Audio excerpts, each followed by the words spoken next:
O que você aprendeu na escola sobre o Brasil antes de 1500? Provavelmente algo sobre tribos nômades, ocas, arcos e flechas. A imagem de um território vasto, selvagem e praticamente vazio, habitado por povos em um estado primitivo, esperando para serem descobertos. Essa é a história que nos contaram. Mas e se essa história estiver fundamentalmente errada? E se o território que hoje chamamos de Brasil, especialmente a Amazônia, não fosse um vazio demográfico, mas o centro de civilizações complexas e populosas com uma engenharia tão avançada que, em vez de construir com pedra, eles construíram com a própria vida, com a própria floresta? Nos últimos anos, uma revolução silenciosa, impulsionada por novas tecnologias, está acontecendo sob a densa copa das árvores da Amazônia. E o que estamos descobrindo está reescrevendo não apenas a história do Brasil, mas a história da civilização humana. A Amazônia sempre foi vista como a antítese da civilização. O solo é notoriamente pobre, ácido e inadequado para a agricultura em larga escala. A umidade e a floresta densa consumiriam qualquer construção em poucos anos. A lógica sempre foi simples. Era impossível sustentar grandes populações ali.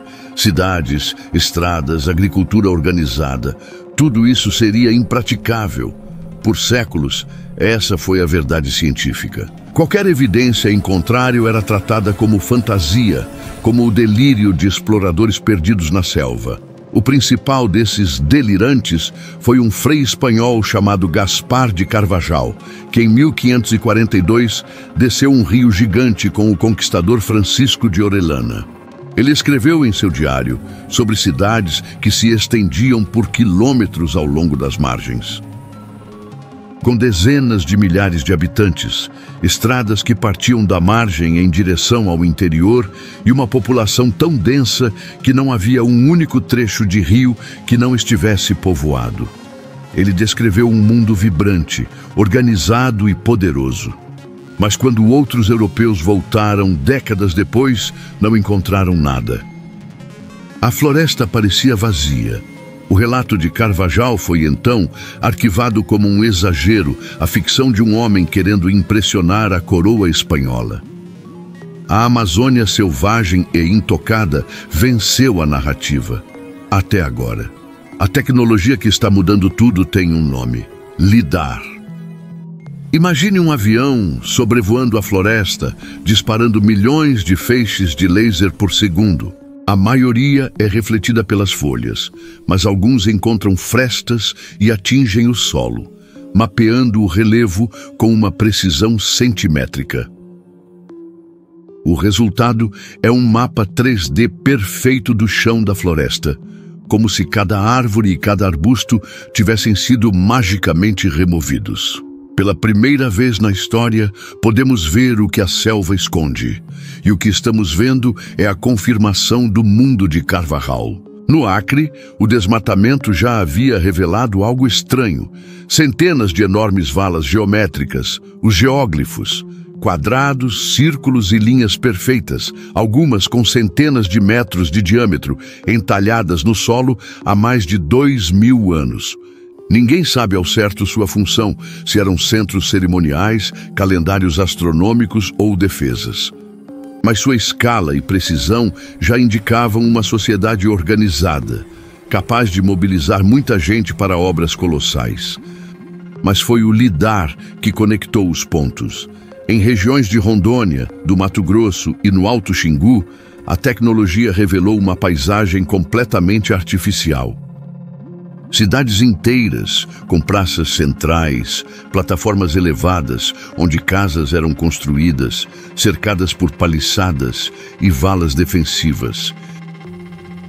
E o mais incrível, essas cidades não eram isoladas.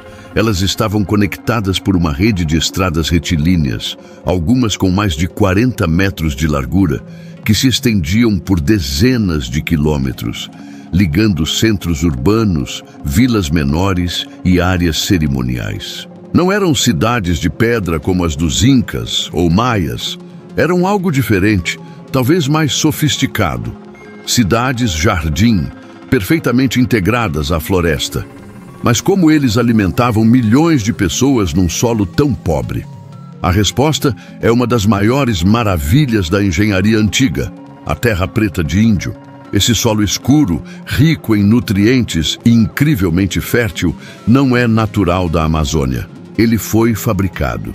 Misturando carvão, ossos de animais, cacos de cerâmica e resíduos orgânicos, esses povos criaram ao longo de séculos um solo capaz de sustentar uma agricultura produtiva e permanente, transformando a própria limitação da natureza em uma vantagem.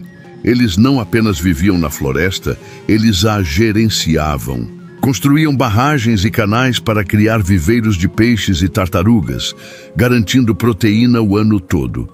Domesticaram plantas e árvores, criando pomares gigantescos dentro da própria selva. A Amazônia que vemos hoje, com sua biodiversidade e abundância de árvores frutíferas e palmeiras, não é uma natureza virgem. É um jardim monumental, o legado de milênios de manejo inteligente. Um monumento vivo. Estamos apenas no começo, arranhando a superfície do que essa nova tecnologia pode revelar. Cada novo sobrevoo de lidar descobre mais estradas, mais cidades, mais estruturas. A história do Brasil não começa em 1500. Ela tem raízes profundas, em civilizações que floresceram e dominaram a maior floresta do mundo. Mas isso levanta a pergunta mais aterrorizante de todas. Se havia milhões de pessoas vivendo em sociedades tão organizadas e resilientes, para onde todas elas foram? Por que esse mundo inteiro desapareceu de forma tão rápida e silenciosa, a ponto de ser completamente esquecido pela história? A resposta para esse mistério é ao mesmo tempo simples e absolutamente devastadora.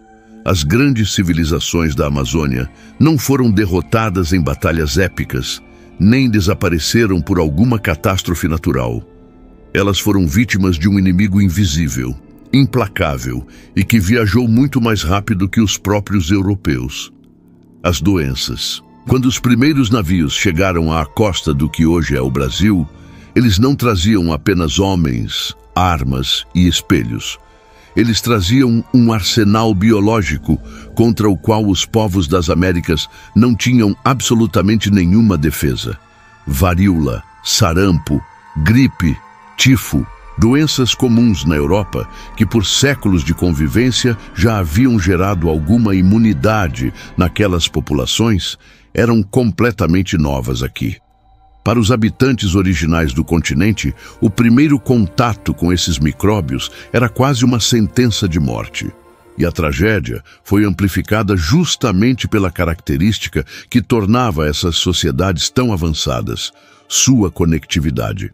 Lembre-se das redes de estradas, dos rios que funcionavam como autoestradas e do intenso comércio que existia não apenas dentro da Amazônia, mas com povos dos Andes e do Caribe. Essa rede, que era a força vital dessas culturas, se tornou a artéria para sua própria destruição. Uma única pessoa infectada em um ponto da rede comercial poderia iniciar uma cascata de contágio que se espalharia por milhares de quilômetros em questão de semanas. As epidemias varreram o continente como um incêndio em floresta seca, matando um número inimaginável de pessoas. Estimativas apontam que, em algumas regiões, até 95% da população nativa morreu, não em um século, mas em poucas décadas. Cidades inteiras viraram cidades fantasma. Lavouras foram abandonadas, canais entupiram e a floresta, sempre à espreita, começou seu lento trabalho de reconquista. Quando exploradores como Carvajal passaram por lá, eles viram o último brilho de um mundo que já estava morrendo. Quando as expedições seguintes chegaram, 50 ou 100 anos depois, o que encontraram foi um mundo pós-apocalíptico. As poucas comunidades de sobreviventes, traumatizadas e desestruturadas, se reorganizaram em grupos menores e mais isolados, perdendo grande parte do conhecimento de seus ancestrais. A floresta já havia engolido as praças, as estradas e as paliçadas. A terra preta, sem o constante acréscimo de matéria orgânica, foi lentamente coberta pela vegetação. O mundo que existiu foi tão completamente apagado que sua memória sobreviveu apenas como um mito, um exagero. A própria natureza, que eles haviam domesticado e moldado, foi a responsável por esconder as provas do crime. Mas isso nos leva a outra questão fundamental. Por que sempre valorizamos civilizações como a dos Incas, Maias e Astecas, com suas pirâmides de pedra, e ignoramos as da Amazônia? A resposta está em um preconceito nosso. Nós fomos ensinados a medir o grau de avanço de uma civilização pela sua capacidade de construir monumentos duradouros, preferencialmente de pedra, que desafiam o tempo. Buscamos ruínas que se pareçam com as da Grécia ou Roma. As civilizações amazônicas seguiram um caminho tecnológico completamente diferente e talvez muito mais sustentável. A genialidade deles não estava em dominar a pedra, mas em dominar a vida. A engenharia deles era biológica. Em vez de construir templos para os deuses, eles construíram solos férteis que garantiam o sustento de milhões.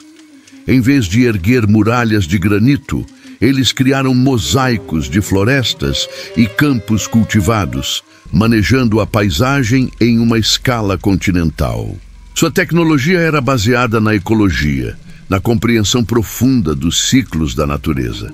Eles não construíram contra a floresta, eles construíram com a floresta. E esse tipo de monumento é perecível.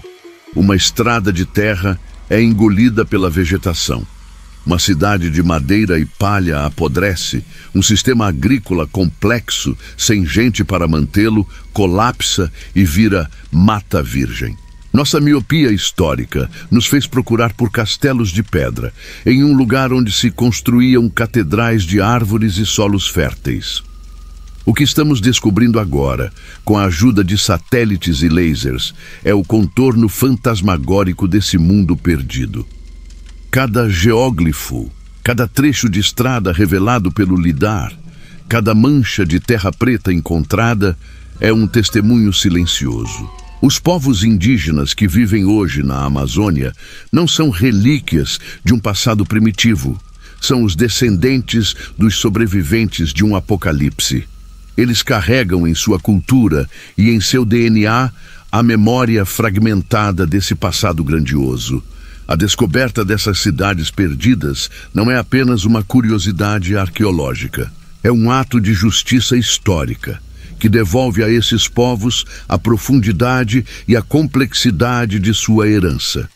E talvez seja também uma lição para nós. Em uma época em que nosso modelo de civilização ameaça o planeta, descobrimos que aqui mesmo, em nosso país, existiu uma sociedade que por mais de 2 milênios soube viver em harmonia com a maior floresta do mundo, não apenas preservando-a, mas enriquecendo-a. A história do Brasil, antes de 1500, não é uma história de vazio, mas de uma presença vibrante e inteligente que foi brutalmente interrompida. A Amazônia não é um deserto verde e intocado, é um palimpsesto, um manuscrito antigo, cuja história original foi violentamente apagada para que outra fosse escrita por cima. E agora estamos finalmente aprendendo a ler as palavras que estavam escondidas sob a superfície, revelando um Brasil que existiu muito antes do Brasil. Uma civilização cujo maior monumento é o próprio mundo verde que ela ajudou a criar e que nós, por tanto tempo, fomos incapazes de enxergar.